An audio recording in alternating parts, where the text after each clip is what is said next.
안녕하세요. 소송의 세계 오세호 변호사입니다. 오늘 다룰 사건은 미성년자 얼굴을 성행위하는 다른 여성의 몸과 합성한 사진에 대해서 법원이 아동 청소년 성착취물이 아니다라고 판단한 사건입니다. 피고인 즉 가해자 A씨가 있었습니다. A씨는 SNS, 인스타그램이나 페이스북에 있는 자신의 중학교 후배 사진을 발견을 했습니다. 그래서 이 A씨는 그 후배의 사진에서 얼굴만을 오려내서 성행위하는 다른 여성의 몸에 합성을 했습니다. 즉, 이 다른 여성이 등장하는 동영상이 있었는데 이 동영상에서 일부 영상을 이제 캡처를 해서 그 여성의 몸 사진과 자신의 후배, 즉 미성년자죠. 후배의 사진 중에 얼굴만을 떼서 마치 후배가 성행위를 하는 듯한 그런 합성 사진을 제작을 했습니다.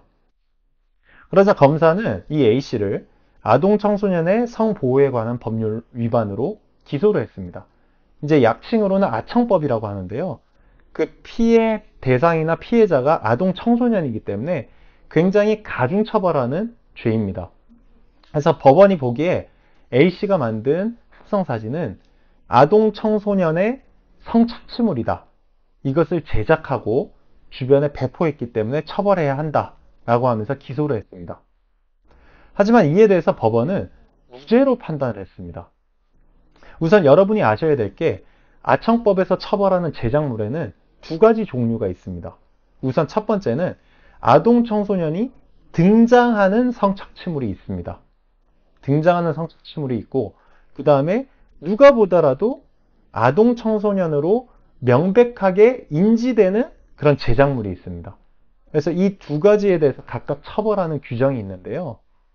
우선 법원은 이 사건 합성사진에 대해서 아동 청소년이 등장하는 성착취물에 해당하지 않는다고 봤습니다. 왜냐하면 법원은 등장하는 이라는 문헌, 즉 그 말 그대로 실존 인물인 아동 청소년이 직접 등장해야 한다고 판단을 했습니다. 근데 이 사건 합성사진에서 그 아동 청소년이 직접 등장하나요? 등장하지 않죠. 마치 등장하는 것처럼 얼굴을 합성했을 뿐입니다. 그래서 법원이 보기에 이 사건 합성사진은 피해 아동에 대한 직접적인 성적 착취도 없고 성적 학대도 없으며 직접 등장하지도 않기 때문에 이 규정으로 처벌할 수 없다고 봤습니다.